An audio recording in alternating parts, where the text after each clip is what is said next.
"Doctor, please save my wife, please don't allow her to go." Deji screamed as he held the doctor so tight. His clothes are stained with blood. The doctor tried to console him but he was inconsolable. "Sir, we tried our best but she didn't make it. Please take heart."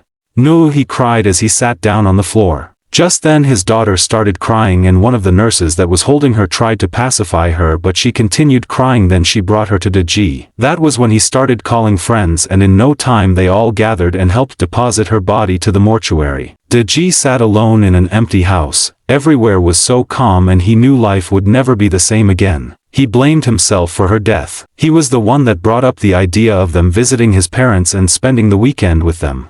"If we hadn't embarked on this journey this wouldn't have happened," he cried. With the help of the nanny, Alyamide raised his daughter into a beautiful teenager. They were always together and he took good care of her till she left home for university. Lola came home for the Easter holiday and as the driver drove in, a tall, beautiful dark-skinned lady came to welcome her. Lola looked at her. Obviously she doesn't look like a maid. "Hello, you must be Lola. I am Fumi. Welcome home." Lola looked at her from head to toe and didn't even respond to her greeting. "My sweet little girl," Deji said as he carried Lola up. "Daddy, stop, stop, I have told you to stop lifting me like that. I am a woman now. I am 20 years old. I know you are a woman now, but you would forever be my baby girl." They were still talking when Fumi cleared her throat, reminding father and daughter that she was there. Deji introduced Fumi to Lola as his girlfriend. "Wow, I was just wondering who she is," Lola said. "She is beautiful and I love her already." Lola moved close and hugged Fumi. Fumi was relieved. She had thought that getting along with Lola would be hard. From there they became friends, always together and spent lots of time together. Lola asked Fumi why she was living with them when her father was not legally married to her. That question threw Fumi off balance and she didn't have any answers to give. Lola pretended to be happy before Fumi but she was not happy that her father had another woman. "I want my father all to myself," she cried. "I don't want to share her with another woman. I will make sure that this woman leaves this house." That evening, Fumi had finished serving dinner. As she went upstairs to call Deji, Lola quietly poured in some sleeping pills into her juice. After dinner, Fumi went to bed and slept off. She even managed to finish her food. Deji was wondering what was wrong with her. He went into his study room to continue with his work. Lola peed inside a small bucket, mixed it with a little water, then went to her father's room and poured it on Fumi's body, making it look like she bedwets. Deji came to bed and couldn't believe what he saw. The smell alone couldn't even allow him to come close. He tried everything possible to wake Fumi up but she didn't move body. At first he was scared that she could be dead, but when he checked she was breathing fine, so he moved to the guest room and allowed her to continue sleeping. Fumi woke up in the morning and was shocked at what she saw. Deji walked into the room and didn't even talk to her. He dressed up and left. "Make sure you clean up this room and vacuum that mattress before I get back, and make sure I don't meet you here when I get back. I have buried my first wife. I can't afford to bury another." Fumi tried to talk to him but he gently pushed her out of his way and left. Lola walked into the room immediately. Her father left and she saw Fumi crying. Fumi told her everything that happened, but instead of consoling her or being kind, Lola said to her, "Auntie Fumi, it's okay, stop crying. Since my father said he doesn't want to see you here when he gets back, I think you should be going. My father is hot-tempered and he wouldn't be happy to see you here when he gets back. Should I help you pack your things?" Fumi looked at Lola with shock. She couldn't believe that was what she had to say to her, but she left anyway. Months passed and Deji lived in pain. He misses Fumi. He loves her but he couldn't risk marrying a woman that sleeps like that. It means he would always live in fear. Then she bedwets. No, I can't deal with that," he said to himself, "but I love her so much. This is the first time I am giving love a chance since my first wife died." Few months later, he met Tessie, a very beautiful fair-skinned lady. Tessie is a fashion designer and runs her own fashion company. They dated for 5 months before Deji decided to introduce her to Lola. Lola as usual welcomed Tessie and didn't show any sign of disapproval. She spent time praising Tessie and expressed her joy that such a big fish in the fashion industry would be her stepmother. They got along so well and Tessie never stopped to give her designer clothes, bags and shoes, even jewelry. Whenever she comes home from school she would always follow Tessie to work. Again Lola was not happy. She likes Tessie but she didn't like the way she was too clingy to her father. She also noticed that her father loved her so much. "I can't risk this woman taking my father away from me," she said. "Since she has refused to move in with us, I think I need to do something or find a way to bring her close so I can deal with her." Then Lola came up with a plan. That evening after dinner she said to her father, "Daddy, don't you think it's high time you go and pay Auntie Tessie's bride price so she could start living with us?" Her question took Deji by surprise. "Are you sure about this?" he asked. "Yes, Daddy. Or you don't love her enough to make her a permanent member of our family? You know how much I enjoy her company, so I want to see her every day." This made Deji so happy and they started making plans to pay Tessie's bride price. In no time they were traditionally married. Lola started her evil plans again. As a final year pharmacy student she knows her way around drugs. She got a pill and during every meal she would secretly add a little of the pill to Tessie's drink. She continued doing this and with time Tessie began to feel the effect of the pill. Her hands were always shaking, making it hard for her to hold things. It started small and with time it became bad that she couldn't control it again. She even peed on herself most times. They started moving from one hospital to another. Lola had thought that her father would abandon Tessie, but unfortunately Deji has always been a lover boy. A man who would have his all to his loved ones. He loved Tessie too much to abandon her. Lola would take a break and whenever it looked like Tessie was getting better she would start again. One of the doctors Tessie went to see told her that someone close to her was poisoning her, so she should be careful of what enters her mouth. She told Deji that she would like to go home and spend some time with her family. She did, and for 3 weeks she was fine and healthy. After her 3-week stay at home she told herself that she couldn't continue with the marriage. She recalled that her life took a drastic turn from that week she started living with Lola and her father. So she went to Deji and called off the wedding. Deji was heartbroken. He pleaded with her to have a rethink, but she already made up her mind. Lola tried to fake pain. Tessie looked at her and she knew there was more to her fake tears, but she ignored her. Her mind was made up. After Tessie left, Deji was devastated. He kept on calling and pleading with Tessie to have a change of mind, but after some time she stopped to pick his calls. Deji cried so much because, after Lola's mother, no woman had made him so happy like Tessie did. The happy moments they shared together mattered so much to him. He went to her office to see her, but she instructed the security never to let him in. Gradually, Deji became a shadow of himself. Lola got home and couldn't believe what she saw. Her father looked so different. The nanny had called and told her to come home. She tried to talk to her father but he wasn't listening. All he wanted was to see Tessie. Lola started to feel guilty for doing this to him, but she reassured herself that he would be fine. Months passed and Deji got over Tessie and life continued. He made up his mind to stay on his own and face his career. Months later he went for a conference and there he met a beautiful lady, Tolani. They sat together at the conference and that was how their friendship started. A friendship that blossomed into love. This time, Deji was scared. He kept on holding back even though Tolani was ready to give them a chance. He was just being too careful out of fear of the unknown. He wasn't ready for another heartbreak. He finally introduced her to Lola. Unlike the other women he had brought home, Tolani was a bit different. She is too serious and it's because of the nature of her job. She is a very kind and loving lady. Lola didn't know much about Tolani, and that is because Tolani didn't give her the opportunity to. Tolani usually spends her weekends with Deji and Lola. On one of those days, she served dinner and proceeded to call her man upstairs. Lola immediately came out to do her work but was disappointed that Tolani hadn't served the food in plates nor the drinks in their glasses. Lola, in desperation to get what she wanted, poured a little of the white substance into Tolani's glass, hoping that she wouldn't notice and would just pour her wine and drink. As they got set for dinner, Tolani looked inside her glass and noticed the white substance. She somehow moved the glass and replaced it with no one noticing. After dinner, Lola waited for her father to go into his study, then she ran up to his room with a bucket of her urine, but on opening the door she saw Tolani doing her skincare routine. Lola was shocked and quickly ran back. That action reminded Tolani that she took a little portion of the whitish substance she saw in her glass, so she went and kept it safe. She took the substance to work in the morning and took it to a pharmacist to help her look at it. Tolani was shocked when he told her what it was. "Who is trying to poison me?" she asked herself. That discovery made her vigilant and attentive to everything happening around her, especially at Deji's home. The next weekend she went there as usual, and after serving dinner, this time she poured her drink and poured for everyone else. Then she pretended to be going upstairs to call her man. She hid and watched.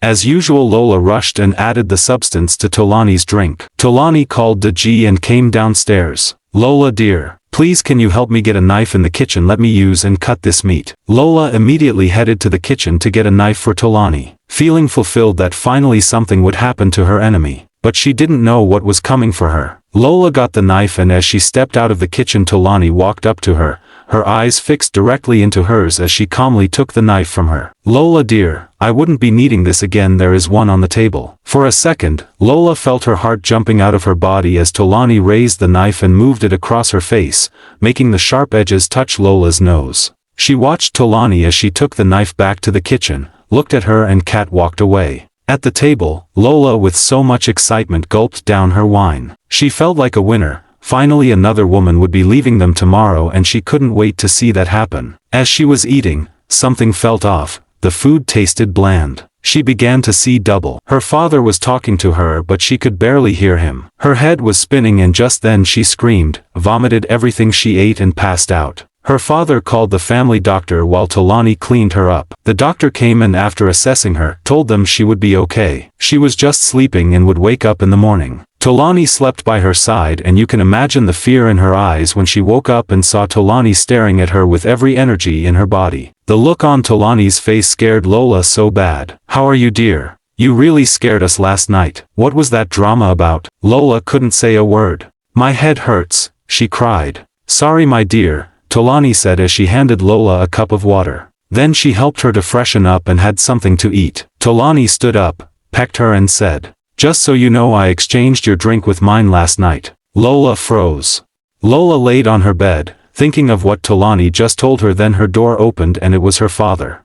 My love, how are you? You scared me last night. Thank God Tolani was here and calmed me down. Fear could have killed me. Hope you are feeling better now. Yes Daddy, Lola said as she hugged her father deeply. Daddy, can I ask you a question? Yes my love, what is it? Do you love Auntie Tolani more than you love me? That question took Deji by surprise. See my love, the love I have for you is different from what I have for Tolani. You are my daughter, she is my woman. Both of you are not the same and none of you can replace the other. But I want you to know that you are one person that is irreplaceable in my life. Thank you Daddy for reassuring me of your love for me. Deji looked at his daughter and saw a kind of fear that he had never seen before. Lola, what is this about? What's this fear I am seeing in your eyes? Nothing Daddy, your girl is fine. I have a good news for you, Deji said. We wanted to tell you last night before you passed out. What is it Daddy? Tolani and I are pregnant. Lola screamed. How? Daddy, but you people are not married. Yes my dear, Tolani wanted it this way. She said we can only see her parents after her delivery. This news broke Lola's heart. It's bad enough that she is fighting to have her father all to herself, now another child is on the way. She cried out to her friend. Babe please, you need to free your father, that man has tried for you. He has been single for 22 years because he wanted to do right by you. Soon we will be going for NYSC and move to America for our masters, and it's likely that the next move would be marriage. Do you want your father to live and die a lonely man? But why will he be having another child at this age? Lola cried. Lola, your father is just 48, so he is not old. That his Tolani babe is too beautiful, sexy and hot. Which man can hold himself around such a sound beautiful lady? Please let them have their child in peace. However, you should be happy that you will soon be having a sibling after all these years of being alone. Auntie Tolani is a nice woman. Please allow yourself to love her. Lola cut the call in anger. Why is she not supporting me this time? Why is everyone against me? This woman must leave this house. Days later, Lola was sleeping when her phone rang around 2 a.m. She checked and it was her father calling her. She picked. Lola please come, I don't know what is wrong with your father. Tolani shouted. Lola with speed and fear ran out from her room barefooted and rushed to her father's room. Immediately she got to the door,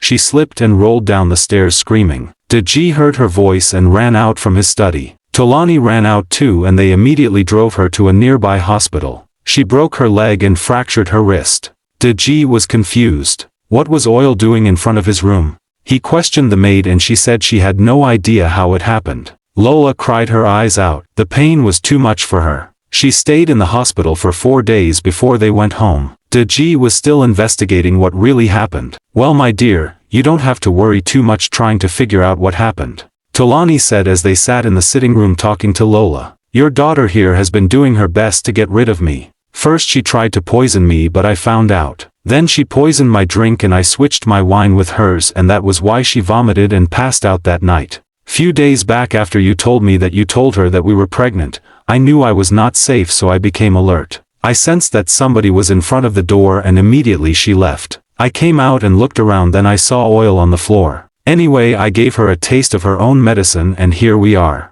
Why didn't you tell me all of this? Deji screamed. Tolani, you have the mind to hurt my child like this? Tolani was shocked at Deji's words. Wait Deji, so the one in my womb is exactly what? Your daughter could have told me that she doesn't want me around her father and I would have left but instead she tried to kill me. She poured that oil in front of the door because she wanted me to fall and lose my pregnancy. Anyway I don't have time for all of this. I got what I wanted and that is this pregnancy. Marriage has never been in my plan till I met you and you were totally different. I love you so much so I made up my mind to do life with you but when I started to see this side of your daughter it really scared me and I decided to stay on my own. I know co-parenting with you wouldn't be hard. Tolani, can you hear yourself? I asked you a question, why didn't you tell me? You could have told me. She is my daughter and might be scared. Scared of what? Deji, what could she be scared of that would make her want to harm me? Tolani shouted. Tolani, she could be scared that you are trying to take me away from her. I am the only family she knows. A little talk with her could have solved this issue. Now look at what you did to my child. What if I was the one that came upstairs before she came? I could have slipped and broken my bones. You are the adult here and you should have behaved like one. Since you want to leave, please go up there, pack your things and leave. We would definitely co-parent in peace. Lola sat there crying as she watched them argue. At this point Tolani felt bad for her actions and understood where Deji was coming from. She could have told him when she found out. Fighting Lola was so childish. Deji, please calm down.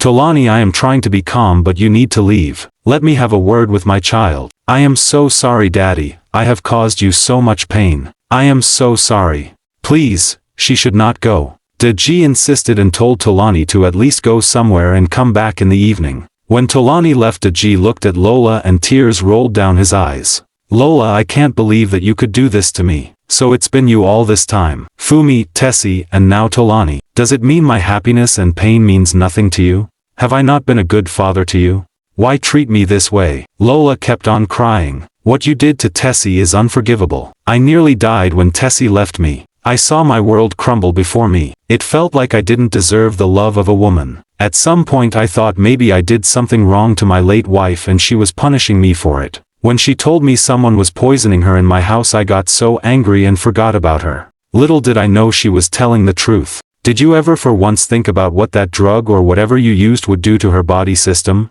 She didn't hurt you, she was so friendly with you. Her mistake was to love me, your father. She made me so happy and you took that happiness away from me? You took Tessie away from me. Daddy, please forgive me, Lola cried. Please, please, I am sorry. Lola, why didn't you talk to me about your fears? Do you know how many years it took me to get over your mother's death? 19 whole years. Now I am finally trying to get a life and you took it away from me. Lola, this is not fair. Deji wiped his tears. He couldn't even hold himself from crying in front of his daughter. He was heartbroken. As he left, Lola tried to hold him but he moved her hand and walked past her. Then in an attempt to hold him she fell from her wheelchair and screamed in pain. Deji ran back and held her. Daddy, please forgive me. Lola, you know I love you so much. I forgive you. I was just so scared that you could have died from that fall. For 20 years I lived only for you. But you must let me live again for me, for the child on the way, and for us. Please don't let fear keep destroying the love trying to find its way into this house. Lola nodded through her tears. I'm sorry, Daddy. I was afraid of being alone. He embraced her, but deep in his heart, he knew the wounds would take time to heal. Tolani stood by the door, watching. She wasn't sure if she would ever return. But for now, she knew the truth was finally out and perhaps, just maybe, healing could begin. Daddy, please can you call Auntie Tolani so I can apologize to her. I am ready to welcome my sibling into this world. Deji wasn't sure of this. He was angry but just then Tolani walked in and the sight of her melted Deji's heart. They hugged and he forgave her. Auntie Tolani, I am so sorry, Lola cried. It's okay my dear, Tolani said as she hugged Lola. Together they lived happily ever after. Thank you for listening to my story. I am Amaka of Amaka's Folktales. If you are coming across my channel for the first time, please subscribe to my channel to support my growth. To my subscribers, thank you so much for your massive support. I don't take this for granted. I really appreciate you all. Do not forget to put on your notification bell for more interesting stories from Amaka's Folktales. See you next time.